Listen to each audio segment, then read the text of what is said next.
Բարև հարգելի հեռուստադիտողներ, Հայաստանում ստեղծվել է Re-Armenia համագործակցության և դրամահավաքի նորարարական հարթակը, որի նպատակն է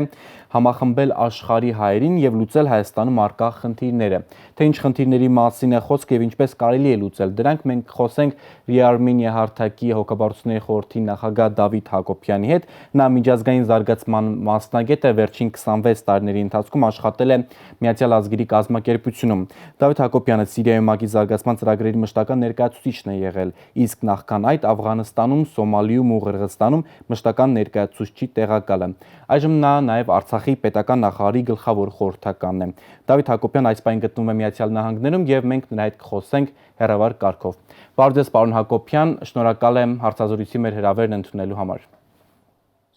Շնորհակալություն հրավերքի համար եւ ինչպես շատ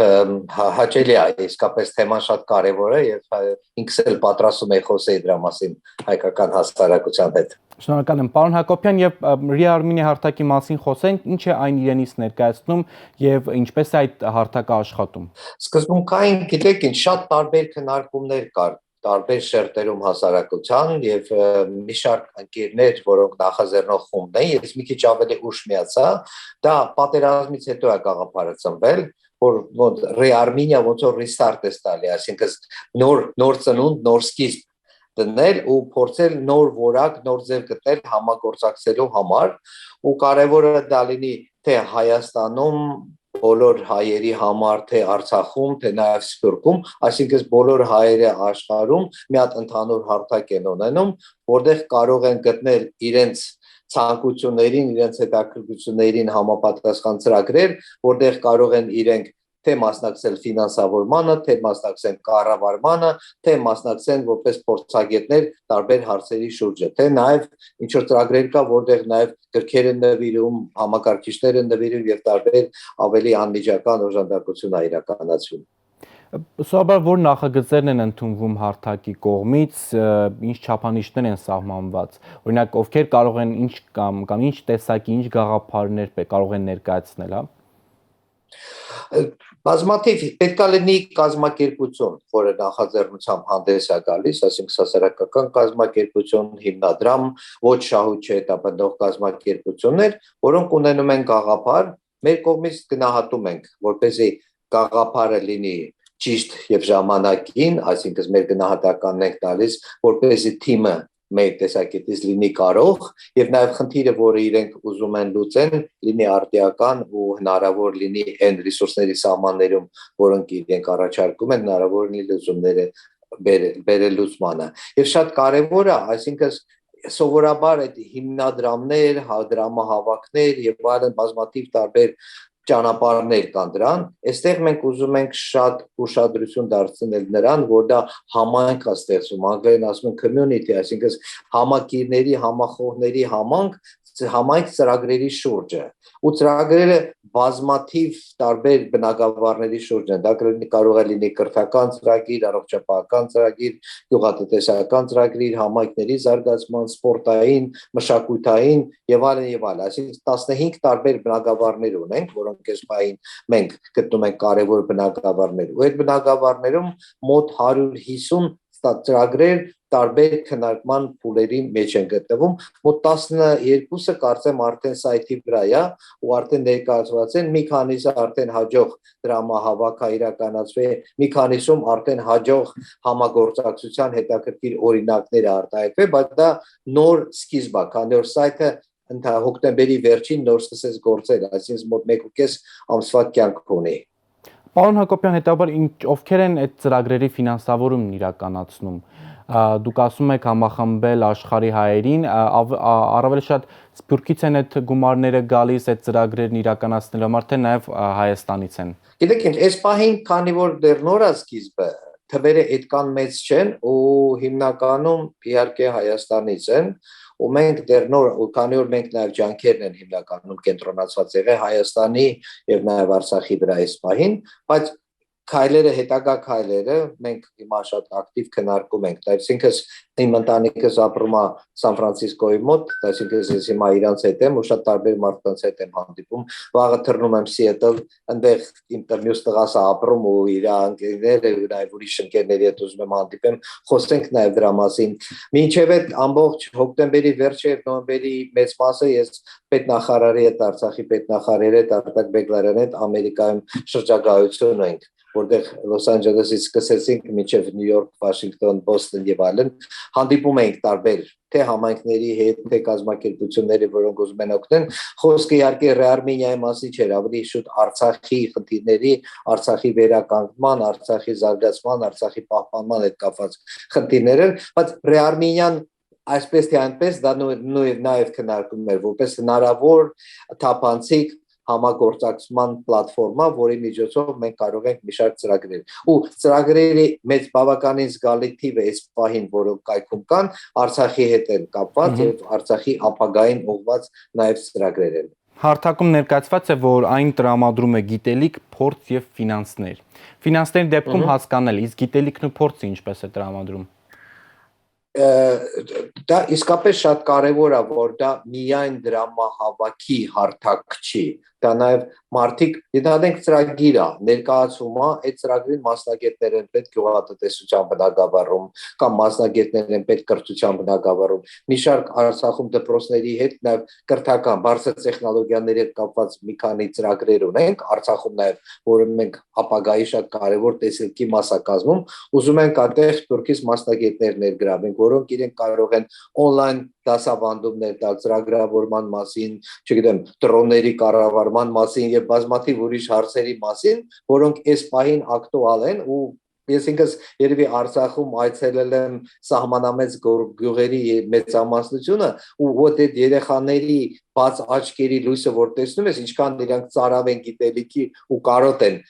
որակյալ դասատուների, ուսուցիչների եւ այլն, հասկանում ես, որ շատ կարեւոր է։ Նաեւ կարող է լինի մասնակցություն ծրագրերի կառավարման միջոցով մարդիկ, որոնք փորձ ունեն ինչ-որ ձևով օժանդակեն, որպեսզի ծրագրերը իրականացնեն։ Եվ ամենակարևոր էլեմենտներից մեկը հարթակի, այսինքն դա ոչ միայն գումար հավաքվեց կամ մասնագետներ ներգրավեց, հետո իր կյանքով ապրում է։ Ամեն ինչ թափանցիկ երևալու է կայքի վրա։ Ծրագիրը ստեղծվեց, կազմակերպվեց, սկսվեց իրականացումը, մոնիտորինգ է արվում, արդյունքներն են ցուցաբերում, մանրամասն ֆինանսական հաշվետվություն է ներկայացում, այսինքն հնարավորին չափ ամեն ինչ թափանցիկ, կազմակերպված հստակարվելու է, դա համար ցավոք մենք շատ փորձեր ունենք, երբ որ այս կարգի համահայկական նախաձեռնությունները ոչ միշտ են հաջող վերջանում։ Այո, իմ հաջորդ հարցը այն մասն է լինելու, թե ինչպես է տարբերվում, ինչով է տարբերվում ձեր հարթակը մյուս նմանատիպ ծրագրերից, որովհետև դուք ասում եք կան դրամահավաքի այլ ծրագրեր, կազմակերպություններ, որոնք նման բաներ են իրականացնում, բայց ձերը կարծես թե մի փոքր այլ է։ Ես ասեմ, ես ինքս մի շարք հարթակներ նայել եմ նաև հարթակների մասին եմ ուզում խոսամ, չեմ ուզում խոսեմ կազմակերպությունների մասին, բայց բազմաթիվ հարթակներ, որոնք մի տարի, երկու տարի կան, բայց զրոյական գումար է հավաքվել։ Այսինքն գիտեք ինչ է այստեղ խնդիրը։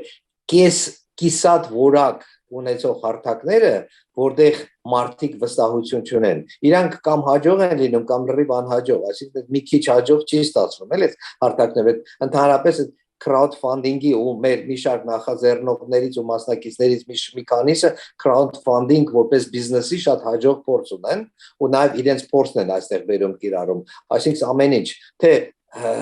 կոմունիկացիայի բանը ռազմավարությունը պետք է հստակ լինի, մոտեցումները, սոցիալական մեդիայում ակտիվությունը, մասնակիցների անունները շատ կարևոր են, այսինքն մեր մոտ ենթադրենք գյուղատնտեսական ծրագրերով Հայաստանում լայն ճանաչում ունեցող անձամբ մեր գլխավոր խորհրդականը, կրթական ծրագրերում էլի անձնավորություններ են կամ առողջապահական ծրագրեր, մարդիկ են, որոնք իրենց բնակավարներում բոլորը շատ լավ ճանաչում են, վստահում են ու գտնում են, որ այդ մարդկանց ներգրավվածությունը այս ծրագրերին վերում անգլերեն ասում են credibility, այսինքն վստահություն, այսինքն որ իրենց անունը մեր բոլորի անունն ենք, որ ոչ ոք այս նախաձեռնության մեջ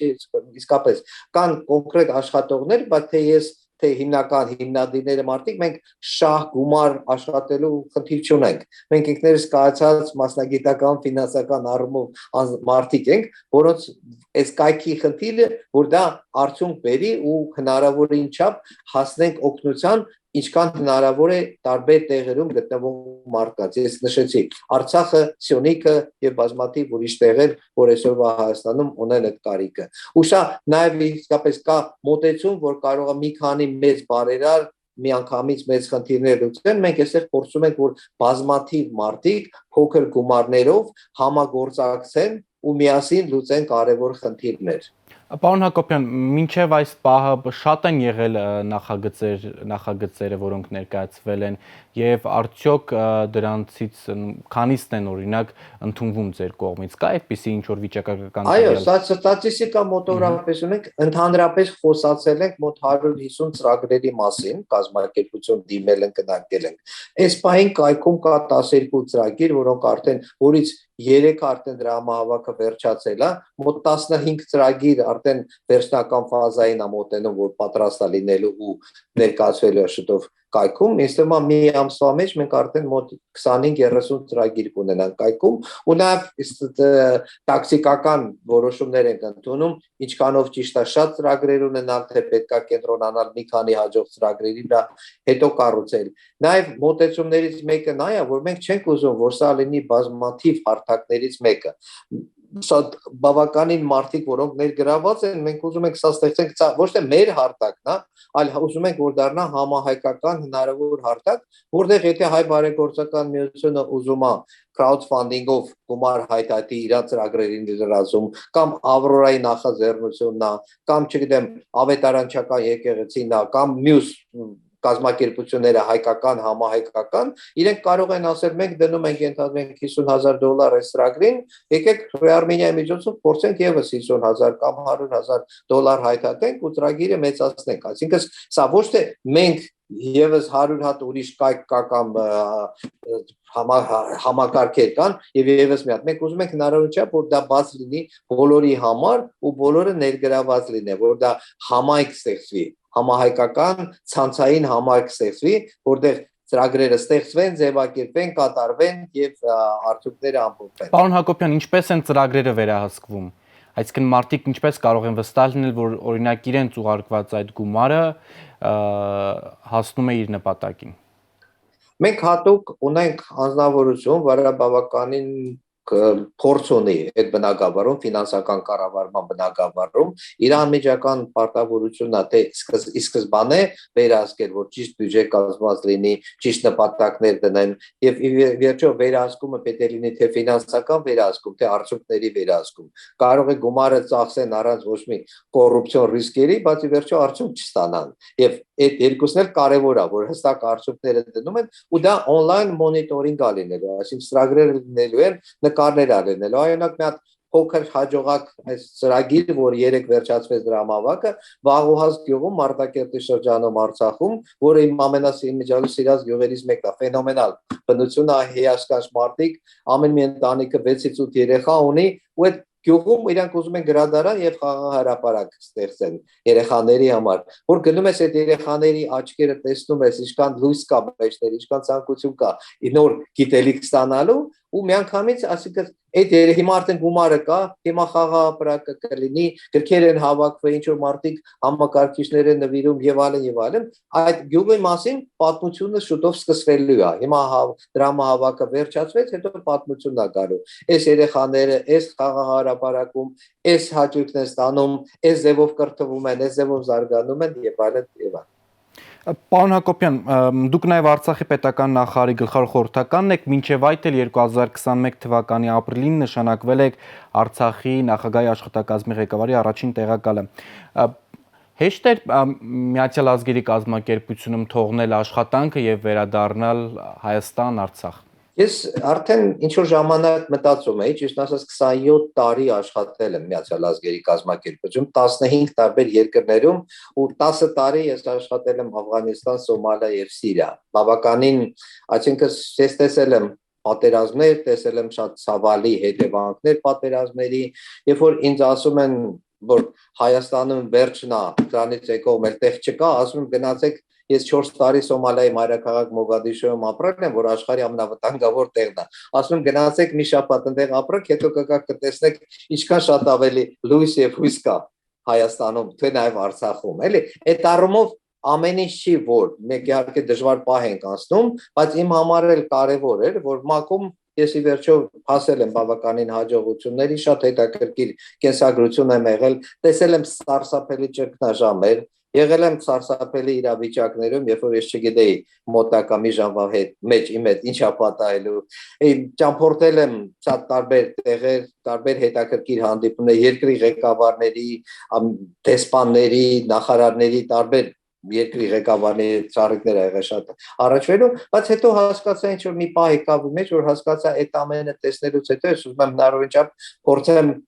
օգնել նաև Հայաստանում եւ նաև պատերազմից հետո Արցախում եւ այդ ժամանակ իմ կենսագրությունը ուղարկել էի մի քանի ընկերներին, հենց ասվեց որ այն ժամանակ նախագահ աշխատակազմի ղեկավար Արտակ Բեգլայանին հասավ իմ CV-ն ու ինքն զանգեց եւ ասեց որ շատ հետաքրքիր կլինի խոսեցինք իրար մասին ճշտեցինք, երկար շատ լավ զրուցեցինք, ու ինքը առաջարկեց խոսակցությունից 2 շաբաթ հետո ես արդեն Ստեփանակերտում էի, արդեն process-ը պատրաստ էր ՄԱԿ-ից դուրս գալու, հենց որ մարտի 31-ին ես ՄԱԿ-ի վերջի իմ օրն էր, ապրիլի 1-ից արդեն ՄԱԿ-ից թոշակի անցա եւ անցա Ստեփանակերտում աշխատանք։ Այսինքն դուք CV ուղարկեցիք Արցախ եւ դրանք տեսան ձեր CV-ն եւ ընդունեցին աշխատանքի։ Ոչ թե ուղարկեցի, այլ ընկերներիցս մեկը, որ այդ պահին Ստեփանակերտում էր, իրան ասեցին, որ գիտեք, ես մենք միջազգային զարգացման փորձ ունեցող մարդ ենք նայում, որը կարող է գա մեզ օգնի, ասում այսօր ցենց ընկեր ունեմ, որ ինքը իսկապես ճանապարհ է ման գալիս, որպեսզի կարողանա եւ իր փորձով ինչ-որ չափով կարող է օգտակար լինի Արցախում, քանի որ բոլորս հասկանում ենք մանան տարվա սկզբին ինչքան դժվար էր այնտեղ վիճակը, ու հանգամանքների բերումով շատ հետաքրքիր ձևով ստացվեց ու շատ գնահատում եմ թե հարաբերությունները Բեգլայան Արտակի հետ, որ հետո դարձավ պետնախարար, ես իր հետ տեղափոխվեցի, ու մոտ 5-6 ամիս ես Ստեփանակերտում էի եւ ամբողջ Արցախում ճամփորդել եմ շատ ակտիվորեն, հետո ինչ որ չափով Երևանում մի շարք տարբեր ներգրավվածություններ ունեմ, նաև բարձր տեխնոլոգիաների նախարարի հետ փոթիկ շփվում ենք եւ իրեն խորհրդականել եմ, Ռեարմենիայի հետ եմ ինչպես դուք ասացիք ներգրաված եմ շատ ակտիվ 1000+ հիմնադրամի նաև հոգապարծուների խորհրդի անդամ եմ եւ նաև ներգրաված եմ 1000+-ի, որը ինձ թվում է մեր պարտավորություններից մեկն է նաև մեր զոհված զինվորների ընտանիքների նկատմամբ։ Մի խոսքով բազմաթիվ տարբեր ներգրավվածություններ, պարկասո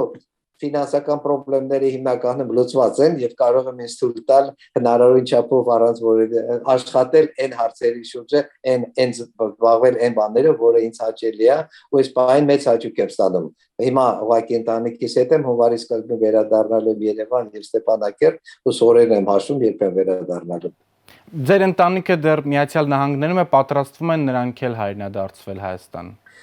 Այս պահին չէ, ես 3 երեխաներ ունեմ, իրենք աշխատանքներ ունեն, մեկը Facebook-ում աշխատում, մեկը PayPal-ում աղջիկս նոր ընդունվել է աշխատանքի, մյուսը Microsoft-ի հետ կապված աշխատանք, կինս իր պրակտիկան ունի։ Հենց որ իրանց հետ կապված, իրանք իհարկե կայցել են կգան կգնան, բայց ես իմ հանց տեսնում եմ Հայաստանում, իրանք ավելի շատ էստեղ, բայց դրա համար էլ տարին երևի 1-2 անգամ պիտի ճամփորդեմ, բայց դա գնի մի մասն է, որը պիտի վճարեմ, որ ընտանիքից որոշ ժամանակ բաժանված պիտի լինեմ։ Շնորհակալ եմ պարոն Հակոբյան, մեր հարցերին պատասխանելու համար։ Շատ շնորհակալություն հրավերքի համար եւ հուսով եմ էլի առիթներ կունենանք զրուցելու։ Շնորհակալ եմ։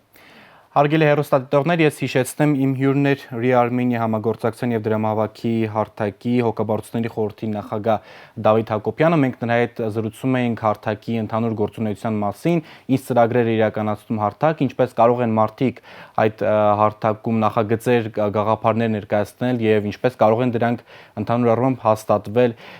Դավիթ Հակոբյանն ասաց, որ ծրագրերի մեծ մասը կապված են Հայաստանի եւ ընդհանուր Արցախի հետ, ստացել են մոտ 100 եւ 150-ից ավելի ծրագրեր, որոնք Իհարկե հոգաբարձությունների խորհուրդը դիտարկում է եւ միայն հաստատվում են լավագույնները։ Եվ ընդհանուր առում նաեւ խոսեցինք Դավիթ Հակոբյանի անձնական կյանքի կենսագրության մասին։ Նա հիշեցնեմ աշխատել է Միացյալ Ազգերի կազմակերպությունում, մոտ 26-27 տարի եղել է Աֆղանստանում, Սիրիայում, Սոմալիում ու Qırğızstանում եւ ունի ընդհանուր առմամբ ճգնաժամերը կառավարելու փորձ եւ ուզում է իր ընդհանուր ունակությունները նաև ծառայեցնել Արցախին։ Սա կարճ այն մասին, եթե բաց եք թողել մեր զրույցը, լավ մնացեք։